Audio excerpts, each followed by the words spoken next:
Hi guys, இன்றைக்கி நம்ம bachelor சமையல் தான் பார்க்க போகிறோம். ஈஸியாக 4 பேருக்கு எப்படி ஹோட்டல் ஸ்டைலில் ஒரு பிரியாணி செய்கிறது அப்படின்னு சொல்லிட்டு பார்க்க போகிறோம்.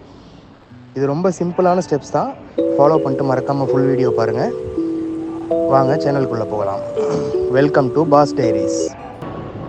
ஸோ இதுக்கு நான் கொஞ்சமாக நெய்யும் கொஞ்சம் ஆயிலும் சேர்த்து ஆனியன் ஃப்ரை பண்ணுறதுக்காக போட்டிருக்கேன். ஒரு 2 ஆனியன், கொஞ்சம் பெரிய சைஸில் 2 ஆனியன் எடுத்து ஃப்ரை பண்ணியிருக்கேன்.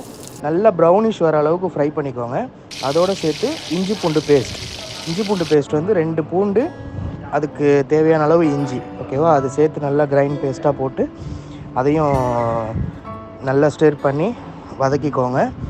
அதுக்கப்புறம் நான் ஒரு 2 தக்காளி எடுத்திருக்கேன்.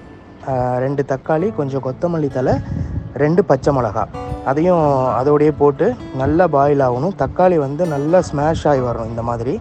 ஸோ அந்தளவுக்கு நல்லா பாயில் பண்ணி எடுத்துக்கோங்க. இதுக்கு தேவையான அளவு நான் பிரியாணி மசாலா நானே ஓனாக மேக் பண்ணி வச்சுருக்கேன். இந்த பிரியாணி மசாலாவோட ரெசிபி வேணும்னா சொல்லுங்கள், அது நான் தனியாக மென்ஷன் பண்ணி போடுறேன், ஓகேவா. பிரியாணி மசாலா, கொஞ்சம் தேவையான அளவு தயிர் அப்படி இல்லைனாக்கா லெமன், ரெண்டுமே ஆப்ஷனல் தான். யூஸ் பண்ணால் கொஞ்சம் நல்லாயிருக்கும், அந்த புளிப்புத்தன்மை கிடைக்கும். ஸோ அதுக்காக நான் யூஸ் பண்ணியிருக்கேன். அதையும் போட்டு நல்லா மிக்ஸ் பண்ணிவிட்டு ஓரளவுக்கு அந்த ஸ்மெல் போன பிறகு நான் சிக்கனை நார்மல் ஃப்ரை பண்ணி எடுத்திருக்கேன். ரொம்ப இன்க்ரீடியன்ட் சேர்க்காமல் மிளகாத்தூள், மஞ்சத்தூள், உப்பு மட்டும் லைட்டாக போட்டு லைட்டாக ஒரு ஃப்ரை பண்ணி எடுத்து போட்டிங்கன்னா டேஸ்ட் நல்லாயிருக்கும், ஓகேவா. அது இல்லாமல் மசாலாவில் ஒரு 1 டீஸ்பூன் இல்லைன்னா 1.5 டீஸ்பூன் நீங்கள் சால்ட்டு போட்டுட்டு அந்த மசாலா ஃப்ரை ஆகி முடிஞ்ச பிறகு அந்த சிக்கன் ஃப்ரை பண்ணி வச்ச சிக்கன் இருக்கு இல்லையா, அதையும் சேர்த்து ஒரு 10 மினிட்ஸ் மீடியம் ஃப்ளேமில் வச்சு நல்லா கொதிக்க விடுங்க, ஓகேவா. அந்த மசாலாலாம் அப்போ தான் சிக்கனில் ஏறும்.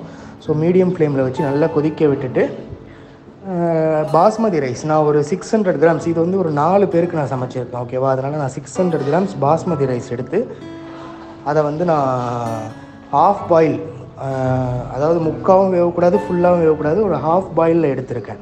அப்போ தான் நமக்கு ரைஸ் உடையாமல் இருக்கும். அந்த ரைஸ் வேக வைக்கும் போது நீங்கள் பட்டை, கிராம்பு, ஏலக்காய் இதெல்லாம் வேணால் போட்டுக்கோங்க. ரைஸில் கொஞ்சம் ஸ்மெல் சேரும்.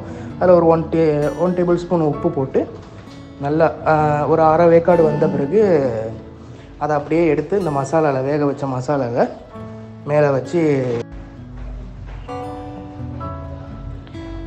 நான் அதுக்கு மேலே டாப்பிங்ஸ்க்காக நான் ஒரு ரோஸ் வாட்டரில் கலர் பவுடர் மிக்ஸ் பண்ணி அந்த ஒயிட் ரைஸ் மேலே போட்டிருக்கேன். அது ஒரு தனி செப்பரேட் கலராக தெரியும். அது பார்க்குறதுக்கு கொஞ்சம் நல்லாயிருக்கும். தேவைப்பட்டால் நீங்கள் போட்டுக்கலாம், இல்லைன்றாலும் வேண்டாம், அது ஆப்ஷனல் தான், ஓகேவா. எல்லாத்தையும் பண்ணிவிட்டு மெயினாக நம்ம தம்மில் போடுறதுக்கு நீங்கள் டைரெக்டாக வச்சிங்க அப்படின்னா உங்களுக்கு சாப்பாடு அடி பிடிச்சிரும் நீங்கள் தம் முடிச்சு எடுக்கும் போது.